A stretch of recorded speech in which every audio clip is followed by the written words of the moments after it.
Gate English crash course का third lecture है और इसमें हम बात करने वाले हैं स्ट्रक्चर ऑफ सेंटेंस के हवाले से। तो ये जो लेक्चर है ये बहुत ज़्यादा इंपॉर्टेंट लेक्चर है एमडीके पॉइंट ऑफ व्यू से, क्योंकि जितने भी आगे जो टॉपिक्स आएंगे ना उनमें ये स्ट्रक्चर ऑफ सेंटेंस वाला जो ये लेक्चर है ये आपके लिए एक फाउंडेशन का काम करेगा। तो आइए स्टार्ट करते हैं। देखिए, सबसे पहले हम बात करने वाले हैं कि सेंटेंस होता क्या है। तो सबको आपको पता होगा कि सेंटेंस हमारे पास ग्रुप ऑफ वर्ड्स होता है जो कि कंप्लीट सेंस देता है। मतलब कि हमारे पास सेंटेंस क्या है, sentence is a group of words जो कि कोई कंप्लीट सेंस दे, तो उसको हम कहते हैं सेंटेंस। अब सेंटेंस जो होता है उसके अंदर हमारे पास दो पार्ट्स होते हैं। कितने पार्ट्स होते हैं? दो पार्ट्स होते हैं सेंटेंस के अंदर। एक होता है हमारे पास सब्जेक्ट और दूसरा होता है प्रेडिकेट। मतलब कि कितने पार्ट्स होंगे एक सेंटेंस के? दो, एक सब्जेक्ट होगा दूसरा प्रेडिकेट होगा। अब देखिए, हमारे पास सब्जेक्ट जो होता है ना वो सेंटेंस का पार्ट होता है जिसके बारे में हम बात कर रहे होते हैं। अब देखिए, सेंटेंस होता है कोई भी जो कि कोई भी एक ग्रुप ऑफ वर्ड होता है जो कि कोई कंप्लीट मीनिंग दे रहा होता है, तो उसके अंदर कोई बात हो रही होती है। तो अब जिस चीज़ के बारे में बात हो रही है ना, जिसके बारे में बात हो रही है उसको हम कहते हैं सब्जेक्ट। मतलब सब्जेक्ट क्या है? सब्जेक्ट हमारे पास सेंटेंस का वो पार्ट है जिसके बारे में हम बात कर रहे हैं, about which we are speaking. उसके बाद हमारे पास कह रहा है कि जो सब्जेक्ट है वो हमारे पास नाउन हो सकता है, मतलब कि कोई पर्सन हो सकता है, कोई थिंग हो सकती है, या फिर हमारे पास वो प्रोनाउन भी हो सकता है, या हो सकता है कि वो हमारे पास नाउन फ्रेज हो दैट डज एन एक्शन, जो कि कोई हमारे पास एक्शन करता है। मतलब कि हमारे पास जो सब्जेक्ट होता है ना, सही है, जिसके बारे में हम बात करते हैं, सही है, तो वो हमारे पास जो सब्जेक्ट होता है, सही है, वो कोई ना कोई एक्शन परफॉर्म कर रहा होता है उस सेंटेंस के अंदर। तो वो हमारे पास हो सकता है कोई नाउन हो सकता है वो हमारे पास प्रोनाउन हो, या हो सकता है कि वो हमारे पास कोई नाउन फ्रेज हो। अब देखिए, हमारे पास कुछ एग्जाम्पल देखते हैं हम, तब हमें पता चलेगा कि ये सब्जेक्ट एक्चुअली क्या चीज़ होती है। अब देखिए, यहाँ पे लिखा हुआ है ही रीड मैनी बुक्स, कह रहा है कि ये बहुत ज़्यादा किताबें पढ़ता है। तो आप देखें यहाँ पे हमारे पास ये बहुत ज़्यादा किताबें पढ़ता है, तो इसमें हम बात किसकी कर रहे हैं? इसकी बात कर रहे हैं, मतलब कि ही की बात कर रहे हैं हम। तो इसका मतलब कि ही के बारे में बात हो रही है, इसलिए तो ये हमारे पास क्या है? सब्जेक्ट है। मतलब यहाँ पे हमारे पास सेंटेंस के अंदर जो पढ़ने वाला काम हो रहा है ये कौन कर रहा है? मतलब कि जो एक्शन है सही है वो कौन कर रहा है? रीडिंग वाला, वो ही कर रहा है। तो उसका मतलब ये क्या है? हमारे पास सब्जेक्ट है। और ये सब्जेक्ट हमारे पास कौन सा है? ही कौन सा होता है? पार्ट ऑफ स्पीच प्रोनाउन होता है। तो उसका मतलब कि सब्जेक्ट हमारे पास यहाँ पे प्रोनाउन है। हो सकता है नाउन भी हो, दूसरे सब्जेक्ट हमारे पास नाउन भी हो सकते हैं या नाउन फ्रेज भी हो सकते हैं। अब देखते हैं ये कैसे। अब देखिए, यहाँ पे हमारे पास लिखा है pen is use for drawing, pen is use for writing. अब कह रहा है कि हमारे पास जो पेन है वो राइटिंग के लिए यूज़ होती है, इस्तेमाल होती है। अब यहाँ पे अगर आप देखें तो हमारे पास जो पेन है ये हमारे पास यहाँ पे बात किसकी हो रही है? पेन की हो रही है। तो मतलब पेन हमारे पास यहाँ पे सब्जेक्ट है। तो पेन क्या है? एक थिंग है, मतलब कि ये एक नाउन है, सही है। तो यहाँ पे हमारे पास सब्जेक्ट क्या है? एक नाउन है, सही है।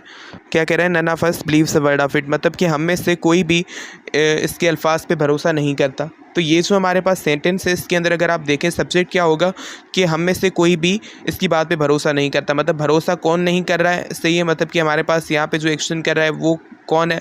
मतलब कि बात किसकी हो रही है? हमारी सब की बात हो रही है। मतलब हम में से कोई भी, मतलब वो हमारे पास हम में से कोई भी, या नन ऑफ अस क्या है? यहाँ पे सब्जेक्ट है।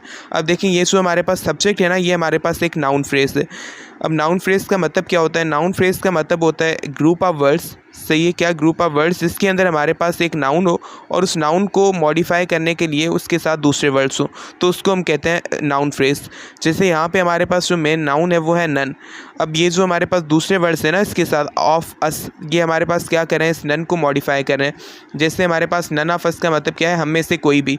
तो ये पूरा जो हमारे पास नन है ना इसको ये ऑफ अस क्या कर रहे हैं? मॉडिफाई कर रहे हैं, सही है। तो उसका मतलब ये हमारे पास क्या है? पूरा एक नाउन फ्रेज है, ठीक है। तो यहाँ पे हमारे पास जो सब्जेक्ट है वो नाउन फ्रेज है। मतलब कि सब्जेक्ट नाउन हो सकता है, प्रोनाउन हो सकता है, या नाउन फ्रेज भी हो सकता है। अब दूसरे आप सेंटेंस को देखें, this haunted house is dangerous, मतलब कि ये जो हमारे पास हॉन्टेड हाउस है ये हमारे पास खतरनाक है, डेंजरस है। तो इसके अंदर हमारे पास बात किसकी हो रही है? हॉन्टेड हाउस की बात हो रही है, सही है। उसका मतलब कि इसका जो हमारे पास सब्जेक्ट है वो कौन है? वो हमारे पास है हॉन्टेड हाउस, मतलब ये हमारे पास सब्जेक्ट है।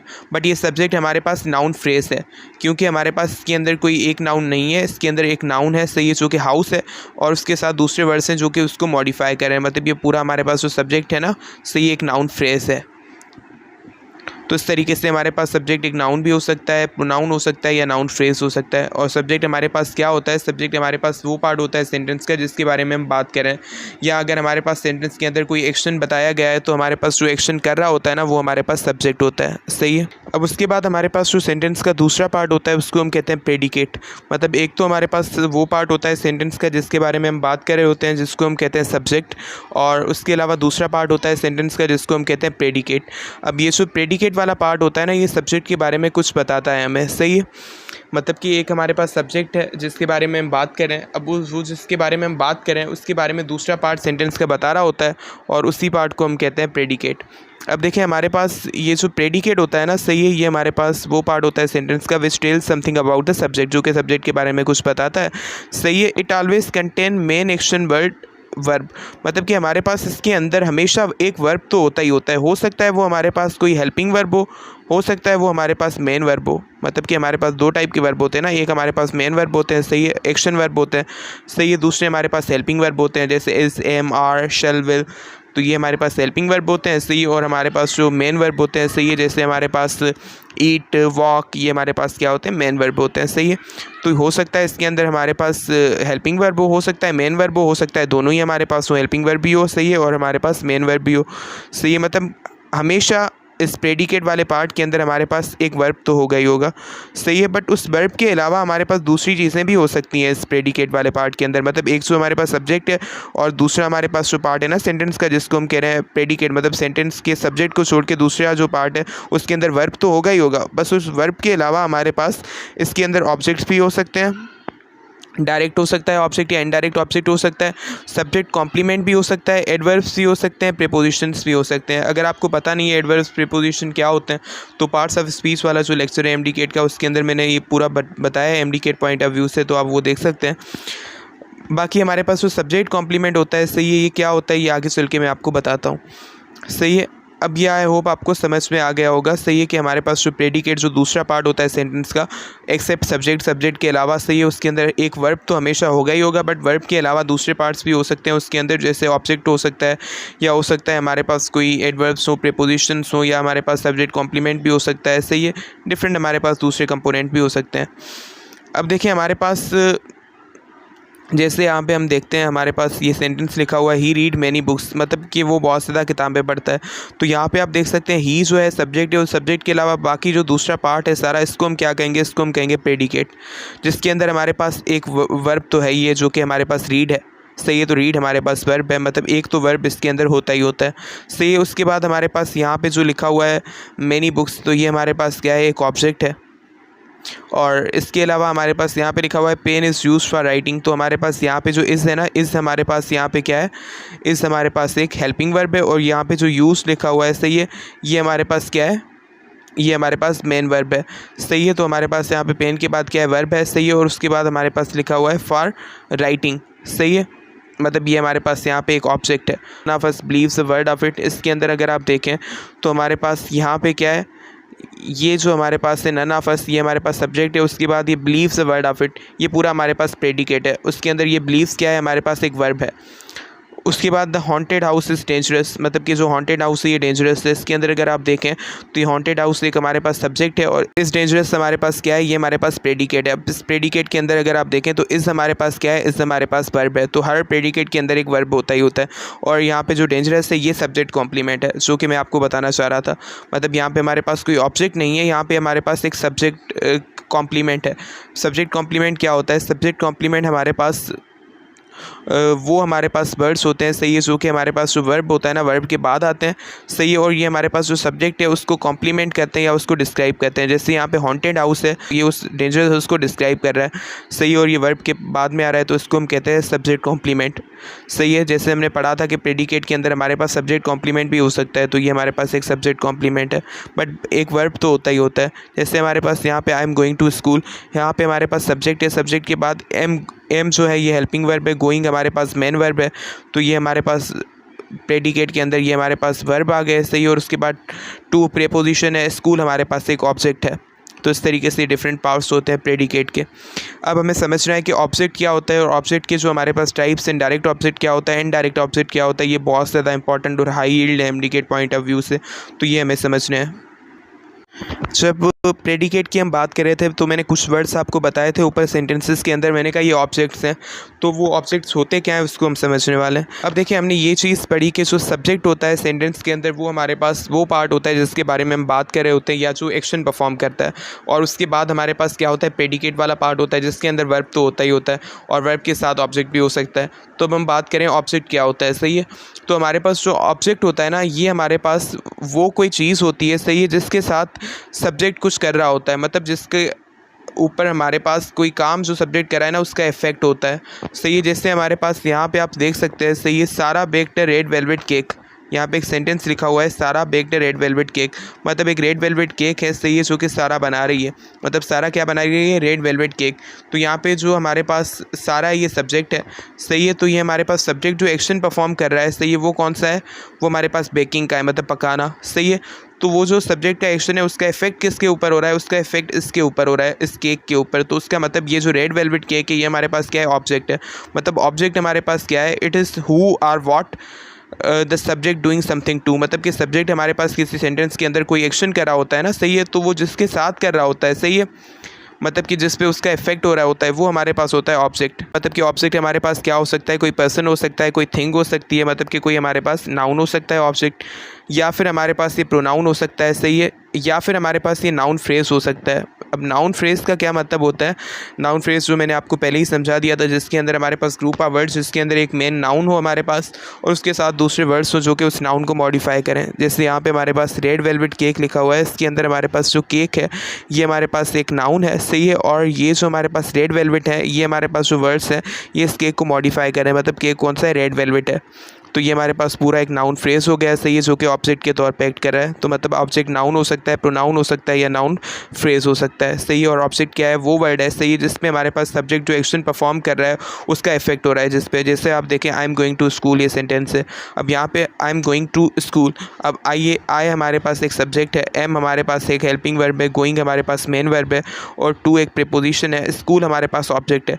अब I am going to school, मैं स्कूल जा रहा हूँ, सही है। तो ये जाने का काम जो है, सही, इसका इफेक्ट कहाँ पे हो रहा है, स्कूल पे हो रहा है। मतलब ये हमारे पास क्या है, ऑब्जेक्ट है, मतलब कि आई जो है सब्जेक्ट, सही है, ये जो गोइंग वाला एक्शन कर रहा है, जाने वाला एक्शन कर रहा है, कहाँ के लिए कर रहा है, स्कूल के लिए, मतलब इसका एक्शन का इफेक्ट कहाँ पे होगा, स्कूल पे, सही है। तो ये हमारे पास एक ऑब्जेक्ट है। तो आई होप अब आपको समझ में आ गया होगा कि हमारे पास सब्जेक्ट क्या होता है, ऑब्जेक्ट क्या होता है, सही है। और डिस्कस करते हैं कि हमारे पास जो ऑब्जेक्ट है इसके टाइप्स कौन से होते हैं, डायरेक्ट ऑब्जेक्ट क्या होता है, इनडायरेक्ट ऑब्जेक्ट क्या होता है। अब देखिए हमारे पास जो डायरेक्ट ऑब्जेक्ट है, इनडायरेक्ट ऑब्जेक्ट का डिफरेंस क्या होता है। तो इसको समझने से पहले आपको ये चीज़ पता होनी चाहिए कि हमारे पास जब सेंटेंस के अंदर एक ही ऑब्जेक्ट होता है ना, सही है, तो हमेशा डायरेक्ट ऑब्जेक्ट होता है, सही है। अगर हमारे पास दो ऑब्जेक्ट हैं तो फिर हमारे पास चांस से एक डायरेक्ट होगा, दूसरा हमारे पास इनडायरेक्ट होगा, सही है। पर एक ही है तो हमारे पास वो हमेशा डायरेक्ट होता है। कैसे होता है, क्या मतलब होता है इनका, वो देखते हैं। अब देखिए हमारे पास जो डायरेक्ट ऑब्जेक्ट होता है, सही है, कह रहा है कि डायरेक्ट ऑब्जेक्ट इज समवन और something that receives an action directly, मतलब कि हमारे पास जो सब्जेक्ट एक्शन परफॉर्म कर रहा है ना सेंटेंस के अंदर, हमारे पास कोई एक्शन होता है, उस एक्शन का जिसके ऊपर डायरेक्टली इफेक्ट होता है ना ऑब्जेक्ट पे, सही है, वो हमारे पास होता है डायरेक्ट ऑब्जेक्ट। मतलब कि ऑब्जेक्ट की हमने बात की थी कि ऑब्जेक्ट हमारे पास वो हमारे पास नाउन या प्रोनाउन होता है, सही है, जिसपे हमारे पास जो सब्जेक्ट है, सही है, उसके एक्शन का इफेक्ट हो। तो अब जिस पे डायरेक्टली इफेक्ट होता है, सही है, उसको हम कहते हैं डायरेक्ट ऑब्जेक्ट। अब देखिए यहाँ पे हमारे पास जो सेंटेंस लिखा हुआ है उसके अंदर क्या लिखा हुआ है कि John is writing a script for a movie, मतलब कि जो जॉन है वो अपनी मूवी के लिए एक स्क्रिप्ट लिख रहा है। तो यहाँ पे आप देखेंगे यहाँ पे हमारे पास दो ऑब्जेक्ट हैं, एक हमारे पास है स्क्रिप्ट और दूसरा है हमारे पास मूवी, और बीच में ये हमारे पास फॉर एक प्रीपोजिशन लिखा हुआ है। तो यहाँ पे हमारे पास दो ऑब्जेक्ट हैं, एक हमारे पास स्क्रिप्ट है और दूसरा है मूवी।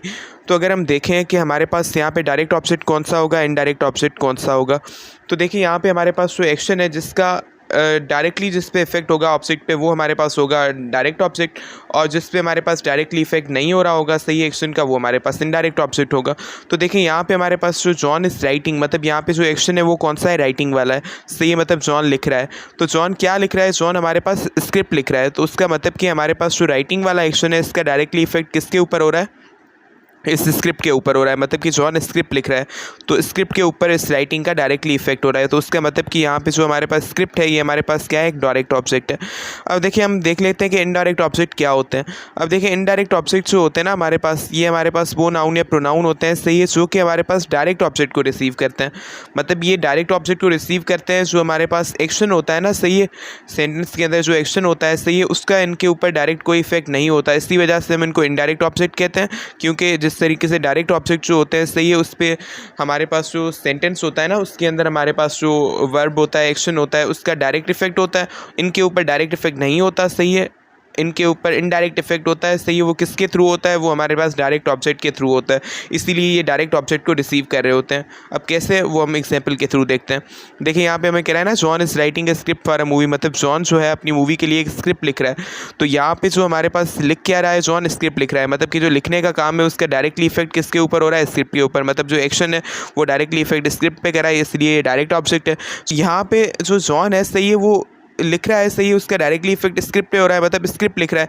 जॉन मूवी तो नहीं लिख रहा ना सही है, तो इसका मतलब कि ये जो लिखने वाला काम है इसका डायरेक्ट इफेक्ट मूवी पे नहीं हो रहा सही है। ऐसा इसका मतलब नहीं है कि जॉन है सही वो मूवी लिख रहा है, ऐसा तो नहीं है। जॉन स्क्रिप्ट लिख रहा है सही, वो स्क्रिप्ट मूवी की है। तो उसका मतलब कि यहाँ पे हमारे पास जो ये मूवी है, ये हमारे पास इसके ऊपर जो एक्शन है उसका डायरेक्ट इफेक्ट नहीं है। मतलब इसका मतलब मूवी हमारे पास इनडायरेक्ट ऑब्जेक्ट है, क्योंकि इस पर हमारे पास एक्शन का डायरेक्ट इफेक्ट नहीं हो रहा। और ये हमारे पास ये जो डायरेक्ट ऑब्जेक्ट है ना, उसको ये इनडायरेक्ट ऑब्जेक्ट रिसीव कर रहा है सही है। कैसे, देखें यहाँ पे एक्शन है किसका, राइटिंग वाला, कि वो स्क्रिप्ट लिख रहा है किसकी, मूवी की। तो उसका मतलब कि मूवी पे राइटिंग का इफेक्ट नहीं है, स्क्रिप्ट पे। और ये स्क्रिप्ट किसकी है, मूवी की। तो उसका मतलब कि हमारे पास जो राइटिंग का इफेक्ट है इस पर डायरेक्टली नहीं हो रहा है, स्क्रिप्ट के थ्रू हो रहा है। तो उसका मतलब कि ये हमारे पास जो डायरेक्ट ऑब्जेक्ट है स्क्रिप्ट है, उसको रिसीव कर रहा है कि मूवी की स्क्रिप्ट। तो इस तरीके से हमारे पास इनके ऊपर कोई डायरेक्ट इफेक्ट नहीं होता सही है। ये जो हमारे पास डायरेक्ट ऑब्जेक्ट होता है ना, उसके थ्रू इस पर एक्शन का इफेक्ट होता है सही। स्क्रिप्ट है उस पर डायरेक्ट इफेक्ट हुआ, उसके थ्रू मूवी पे हुआ, जो कि इनडायरेक्ट इफेक्ट है, इसीलिए मूवी हमारे पास इनडायरेक्ट ऑब्जेक्ट है।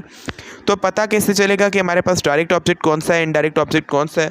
तो ये जो हमारे पास पता लगाने के लिए ये चीज़ है कि हम क्वेश्चन करते हैं कि वाट आर होम हम क्वेश्चन करते हैं डायरेक्ट ऑब्जेक्ट का पता करने के लिए, और हमारे पास जो इनडायरेक्ट ऑब्जेक्ट है उसका पता करने के लिए हम टू होम या फॉर होम ये यूज़ करते हैं सही है क्वेश्चंस। देखिए हमारे पास व्हाट या होम का मतलब क्या होता है। व्हाट का मतलब होता है क्या, होम का मतलब होता है किसे। देखिए यहाँ पे हमारे पास ये जो सेंटेंस है कि John is writing a script for a movie, इसमें हम क्या पूछेंगे, अगर हमें डायरेक्ट ऑब्जेक्ट का पता करना है, हम पूछेंगे जॉन जो है सही है वो क्या लिख रहा है सही है, जॉन क्या लिख रहा है या किसे लिख रहा है। तो जॉन हमारे पास किसे लिख रहा है, स्क्रिप्ट को लिख रहा है। क्या लिख रहा है, स्क्रिप्ट लिख रहा है। तो हमने ये क्वेश्चन किया सही है, व्हाट आर होम, मतलब कि यहाँ हम पूछेंगे क्या लिख रहा है या किसे लिख रहा है।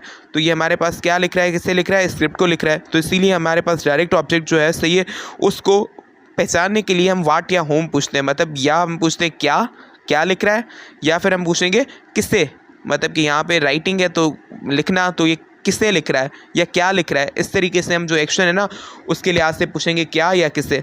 जैसे हमने यहाँ पे पूछा क्या लिख रहा है, तो वो मूवी तो नहीं लिख रहा ना, तो ये हमारे पास डायरेक्ट ऑब्जेक्ट नहीं है। क्या लिख रहा है, स्क्रिप्ट लिख रहा है, तो ये डायरेक्ट ऑब्जेक्ट हो गया। इसी तरीके से अगर हमें पता करना हो कि इनडायरेक्ट ऑब्जेक्ट कौन सा है, तो हम पूछते हैं सही है टू होम या फार होम। तो उसका मतलब हम पूछेंगे सही है वो किसके लिए लिख रहा है। अब वो लिख रहा है सही है, वो क्या लिख रहा है या किससे लिख रहा है, वो स्क्रिप्ट को लिख रहा है, वो हमारे पास डायरेक्ट ऑब्जेक्ट आ गया सही है। पर वो किसके लिए लिख रहा है, स्क्रिप्ट लिख रहा है ना, वो किसके लिए लिख रहा है, वो एक मूवी के लिए लिख रहा है। उसका मतलब कि हमारे पास यहाँ पे हमने पूछा ना कि किसके लिए लिख रहा है सही है, जो कि हम पूछते हैं इनडायरेक्ट ऑब्जेक्ट को तलाश करने के लिए। तो हमने पूछा वो किसके लिए लिख रहा है, तो हमें पता चल गया वो मूवी के लिए लिख रहा है, तो मूवी इनडायरेक्ट ऑब्जेक्ट है। तो उसका मतलब कि हमें इनडायरेक्ट ऑब्जेक्ट का अगर पता लगाना हो तो हम पूछते हैं फॉर होम या टू होम। मतलब कि वो जो एक्शन है ना वो किसके लिए हो रहा है। जैसे यहाँ पे लिखने का एक्शन किसके लिए हो रहा है, ये लिख रहा है पर किसके लिए लिख रहा है, ये मूवी के लिए लिख रहा है। दूसरे सेंटेंस को देखते हैं, दो हमारे पास दूसरे सेंटेंस है कि he bumped his head into the wall. कह रहा है कि ये अपना जो हेड है उसको बम्प कर रहा है सही है, इसका जाके हेड जो है जाके वॉल के अंदर लग रहा है। तो इसके अंदर हमारे पास जो हिज हेड है सही, और दूसरा हमारे पास है द वॉल सही है। दो हमारे पास ऑब्जेक्ट है, मतलब इसका जो सर है वो जाके दीवार में लग रहा है सही है। तो यहाँ पे हमारे पास जो सर है वो दीवार पे लग रहा है, मतलब जो दीवार पे लग रहा है ना, लगने वाला एक्शन है वो किसके ऊपर इफेक्ट कर रहा है, सर के ऊपर कर रहा है सही है। तो उसका मतलब ये जो सर है ये हमारे पास डायरेक्ट ऑब्जेक्ट है। हमने क्वेश्चन किया कि वाट या होम वाला क्वेश्चन किया सही है, डायरेक्ट ऑब्जेक्ट का पता करने के लिए। हमने पूछा वाट मतलब क्या, होम का मतलब कि किसे। तो हमने कहा कि क्या लगाए या किसे लगाए, क्या लगाए, सर लगाए उसका जाके, किसे लगाए, सर को लगाए ना उसके। तो व्हाट या होम का हमने क्वेश्चन पूछा तो हमें पता चल गया कि हिज हेड है, सही है, उसको ही लगा है। तो इस तरीके से पता चल गया कि ये डायरेक्ट ऑब्जेक्ट है। सो हम पूछेंगे इनडायरेक्ट ऑब्जेक्ट का पता करने के लिए टू होम या फिर फॉर होम। तो टू होम का मतलब होता है किसको और फॉर होम का मतलब होता है किसके लिए। तो यहाँ पे हम क्या पूछेंगे, सही है कि यहाँ पे हमें कह रहा है कि इसका हेड है वो जाके दीवार में लगा है, सही है। तो हम पूछेंगे किसको लगा है, दीवार को लगा है। किसको लगा है, दीवार को। तो टू होम पूछेंगे, सही है, तो कि किसको, क्वेश्चन है ना किसको, इनडायरेक्ट ऑब्जेक्ट को पूछने के लिए, सही है, किसको। तो हमने पूछा टू होम किसको, तो ये हमें पता चल गया दीवार को लगा है। तो उसका मतलब ये जो वॉल है ना, सही है, हमारे पास है इनडायरेक्ट ऑब्जेक्ट। तो अब देखें हमारे पास जो हमने सेंटेंस की स्ट्रक्चर की बात की ना, सही है, जिसमें हमने डिफरेंट चीज़ें डिस्कस की। तो हमारे पास कोई भी एक सेंटेंस होता है ना, सही है, उसकी स्ट्रक्चर के अंदर हमारे पास कौन कौन से कंपोनेंट्स हो सकते हैं। कोई सेंटेंस होते हैं जिनके अंदर सब्जेक्ट वर्ब और ऑब्जेक्ट होता है, सही है, मतलब सब्जेक्ट उसके बाद वर्ब उसके बाद ऑब्जेक्ट। जैसे हमारे पास he goes to the school, यहाँ पे हमारे पास ही एक सब्जेक्ट है, गोज़ हमारे पास क्या है, एक हमारे पास वर्ब है, उसके बाद जो स्कूल है ये हमारे पास क्या है, एक ऑब्जेक्ट है, सही है। तो इस तरीके से हमारे पास सब्जेक्ट वर्ब और ऑब्जेक्ट हो सकता है, सही है। ये बीच में जो ये टू लिखा हुआ है प्रीपोजिशन होता है, सही है। तो ये हमारे पास पैटर्न हो सकता है सब्जेक्ट वर्ब और ऑब्जेक्ट वाला, या सिर्फ सब्जेक्ट और वर्ब हो, सही है, ऑब्जेक्ट हो ही ना सेंटेंस के अंदर। मतलब कि हमारे पास सेंटेंस के अंदर एक तो हमारे पास सब्जेक्ट होता है, दूसरा प्रेडिकेट होता है। तो प्रेडिकेट के अंदर हमारे पास एक वर्ब भी हो, जैसे आई ईट्स, मतलब आई सब्जेक्ट है, ईट्स हमारे पास एक वर्ब है। तो हो ही हमारे पास दो सेंटेंस के अंदर एक सब्जेक्ट और दूसरा वर्ब। या फिर हमारे पास ऐसा हो सकता है सब्जेक्ट हो, उसके बाद हेल्पिंग वर्ब हो, उसके बाद मेन वर्ब हो और ऑब्जेक्ट हो। मतलब कि सब्जेक्ट के बाद वर्ब हमारे पास दो, एक हेल्पिंग वर्ब भी हो, दूसरा मेन वर्ब भी हो, फिर ऑब्जेक्ट हो। जैसे I am going to Karachi, यहाँ पे आई सब्जेक्ट है, एम जो है हमारे पास हेल्पिंग वर्ब है, गोइंग मेन वर्ब है, टू हमारे पास एक प्रीपोजिशन है, कराची ऑब्जेक्ट है। तो यहाँ पे ऑब्जेक्ट आ गया, मेन वर्ब आ गया, हेल्पिंग वर्ब आ गया, सब्जेक्ट आ गया। उसके बाद सब्जेक्ट भी हो सकता है, सही है, वर्ब सब्जेक्ट प्लस वर्ब और प्लस सब्जेक्ट कॉम्प्लीमेंट। तो सब्जेक्ट हो सकता है उसके साथ वर्ब और उसके साथ सब्जेक्ट कॉम्प्लीमेंट। देखें यहाँ पे हमारे पास सब्जेक्ट है शी और इस हमारे पास एक हेल्पिंग वर्ब है, सही है, जो कि एक वर्ब है। और ब्यूटीफुल हमारे पास कॉम्प्लीमेंट है। कॉम्प्लीमेंट का मतलब क्या होता है, कॉम्प्लीमेंट हमारे पास जो यूजुअली होते हैं ना, सही है, ये हमारे पास नाउन प्रोनाउन या एडजेक्टिव होते हैं, सही है, ये वर्ड्स होते हैं, सही है, जो कि हमारे पास जो सब्जेक्ट होता है उसको कॉम्प्लीमेंट कर रहे होते हैं और ये जो वर्ब होता है उसके बाद में आते हैं। जैसे यहाँ ब्यूटीफुल है, ये शी को कॉम्प्लीमेंट कर रहा है। यहाँ पे कोई ऑब्जेक्ट नहीं लिखा हुआ सेंटेंस के अंदर, बट यहाँ पे वर्ब के बाद एक सब्जेक्ट कॉम्प्लीमेंट लिखा हुआ है जो कि ब्यूटीफुल है और ये एक एडजेक्टिव है, सही है। और ये एडजेक्टिव क्या कर रहा है, सही है, शी को कॉम्प्लीमेंट कर रहा है, इसको डिस्क्राइब कर रहा है शी को। तो ये भी हमारे पास हो सकता है। यहाँ पे हमारे पास जैसे हमारे पास सब्जेक्ट उसके बाद हमारे पास हेल्पिंग वर्ब, उसके बाद ये हमारे पास क्या है, एडजेक्टिव है, जो कि एक सब्जेक्ट कॉम्प्लीमेंट है। उसके बाद है द बर्गर स्मेल्स गुड, यहाँ पे हमारे पास बर्गर है सब्जेक्ट है, स्मेल्स हमारे पास एक वर्ब है और गुड जो है हमारे पास ये एक सब्जेक्ट कॉम्प्लीमेंट है जो कि एक एडजेक्टिव है, सही है, जो कि गुड क्या कर रहा है, इस बर्गर को डिस्क्राइब कर रहा है और ये कॉम्प्लीमेंट है। और ऐसे हो सकता है कि हमारे पास कॉम्प्लीमेंट नाउन भी होता है, जैसे my favourite animals are dogs, my favourite animals are dogs, मतलब मेरे पसंदीदा जानवर जो हैं वो डॉग्स हैं। तो यहाँ पे हमारे पास जो पसंदीदा जानवर जो है हमारे पास, मतलब कि माई फेवरेट एनिमल्स ये हमारे पास सब्जेक्ट है, माई फेवरेट एनिमल्स आर हमारे पास एक वर्ब है, हेल्पिंग वर्ब है, सही है। और हमारे पास जो डॉग्स है ना, सही, ये हमारे पास क्या है, डॉग्स हमारे पास जो सब्जेक्ट है उसको क्या कर रहे हैं, उसको डिस्क्राइब कर रहे हैं। मतलब ये हमारे पास नाउन है बट ये एक सब्जेक्ट कॉम्प्लीमेंट है, सही है। तो सब्जेक्ट कॉम्प्लीमेंट नाउन भी हो सकता है। उसके बाद हमारे पास subject plus verb plus adverb, मतलब सब्जेक्ट के साथ वर्ब उसके बाद एडवर्ब, मतलब subject plus verb plus adverb. जैसे हमारे पास लिखा हुआ ही एट क्विकली, मतलब ये बहुत तेज़ी से खाता है। अब यहाँ पे देखें हमारे पास ही एक सब्जेक्ट है, एट हमारे पास एक वर्ब है, सेकंड फॉर्म वर्ब का है। उसके बाद क्विकली, क्विकली हमारे पास क्या है, एक एडवर्ब है। मतलब ऐसा हो सकता है सब्जेक्ट हो उसके बाद वर्ब हो उसके बाद हमारे पास एक एडवर्ब हो। ये तो हमारे पास हो गए डिफरेंट पैटर्न सेंटेंस के, सही है, डिफरेंट स्ट्रक्चर्स हो गई सेंटेंस की। मतलब कि कोई ऐसे सेंटेंस होते हैं जिनके अंदर सिर्फ सब्जेक्ट और वर्ब होता है, कि इनके अंदर वर्ब के साथ ऑब्जेक्ट भी होता है, सही है, कि इनके अंदर हमारे पास जो वर्ब के साथ कोई सब्जेक्ट कॉम्प्लीमेंट होता है, कि इनके अंदर एडवर्ब होता है वर्ब के साथ, सही है। तो ये डिफरेंट स्ट्रक्चर्स हैं। हमने यही डिस्कस किया था ना कि सब्जेक्ट होता है, दूसरा हमारे पास होता है प्रेडिकेट, और प्रेडिकेट के अंदर एक वर्ब तो होगा, मतलब सब्जेक्ट के अलावा दूसरा जो पार्ट है उसके अंदर एक वर्ब तो होगा, उसके अलावा दूसरी कोई भी चीज़ें हो सकती हैं, सही है। जिसमें हमने कहा ऑब्जेक्ट हो सकता है, एडवर्ब हो सकता है, या फिर हमारे पास ये जो सब्जेक्ट कॉम्प्लीमेंट हो सकता है, सही है। और साथ में छोटे छोटे प्रीपोजिशंस वगैरह ये भी होते हैं, सही है। तो ये सारी चीज़ें हमने डिस्कस की कि स्ट्रक्चर ऑफ सेंटेंस क्या होती है, कैसे होती है। सो ये आज का हमारा लेक्चर था। Thank you very much.